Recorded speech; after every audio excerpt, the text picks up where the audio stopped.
I tried to be funny and it didn't work out. I'm making this video right after the other one, and the reason the other one is so short is so that I could make this kind of video. MongoDB free merch. I'm playing. Now this is kind of like the first video where I'm not gonna be depressed and looking at a screen typing do. Oh, this value didn't work. This did work. This is like, now I'm like, all right, we have some life because we're not coding and being soulless anymore. This is gonna be my like first video attempt for tonight. I'm planning on making 3 videos. Oh no, it's 11 already. I got work in the morning. 3 videos. It'll be 3 videos. Reddit is what we are looking to take a look at for this video. The 2 subreddits that I am going to look at in particular are local LLM and local llama.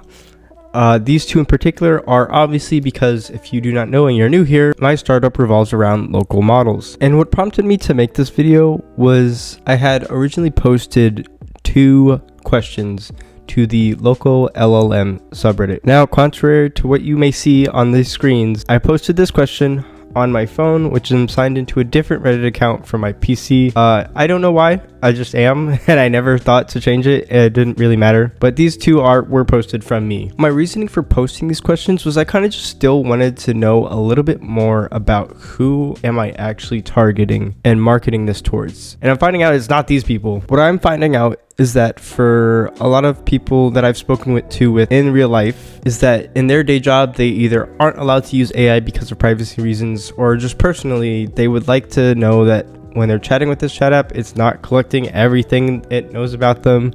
And just the idea that in the back of their minds, this corporation now knows their entire thought processes and every question that it's asking them. But in general, I still kind of posted on Reddit here just to see what people would say. I find it quite interesting. This guy uses it to sort of format data in a specific way. This guy uses it basically as a ticket tracker and a summarization tool. People are saying like low-level chat and basic tasks. And in combination with asking that question on what people are actually using the local LLMs for, I went ahead and also asked, what kind of UI are they using and what would they kind of be willing to pay for in terms of features, as LM Studio is completely free unless you are a business, and Misty's also completely free unless you are a business as well. A lot of the tools here listed are open source tools and just things that you again would kind of have to take a lot of time to set up and get a feel for and understand how to navigate the terminal, and understanding like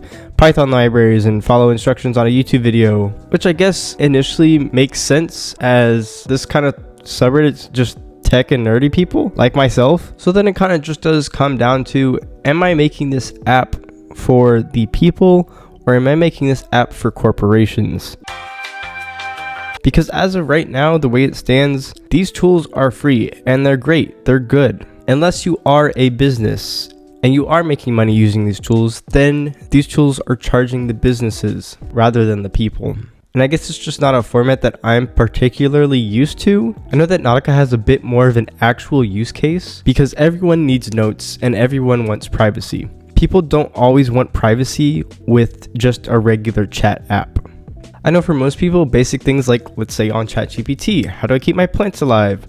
How do I travel on a budget? How do I ask for a raise at work? These aren't things that people would care to have private and shielded off from a corporation like OpenAI. But people in specialized fields specifically really have a use case for this. I think my main goal with Nautica is that I will be targeting these, let's say therapists who want to take notes on their patients but cannot upload all of that data and information to a company's server. They can have an LLM analyze all of their notes for them only if it happens on their own device, because that data stays secure and is 100% private. Other people like lawyers also need to be able to have all their legal information on their laptop. That data cannot go off of their laptop into any other computing device that isn't authorized by them, the people that they're working with, and the firm itself. So I think that's where Fortify will be.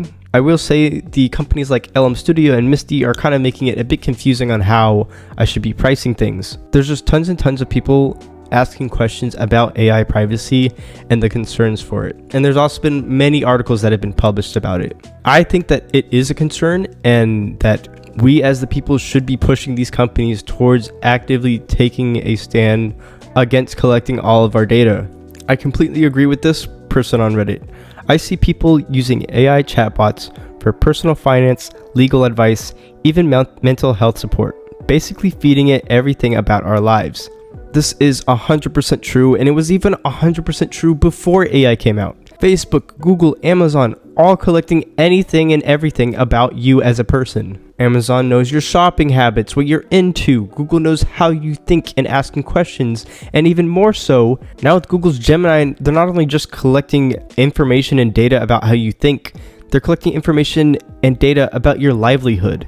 I'm seeing questions like this here. Local llama for privacy. Example, Olama. Corporations don't care about our privacy.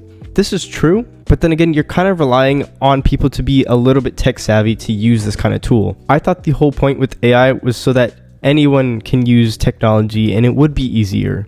Olama works, it's great, it's amazing, but you still have to go into a terminal to activate it and to use it. Aside from LM Studio, aside from Misty and maybe Jan.ai, there's very little. I like what this guy said at the bottom of the Reddit post, that he doesn't have the time, money, or hardware to even care about all of these things. And at some point, we're all just powerless to a larger system that we exist within.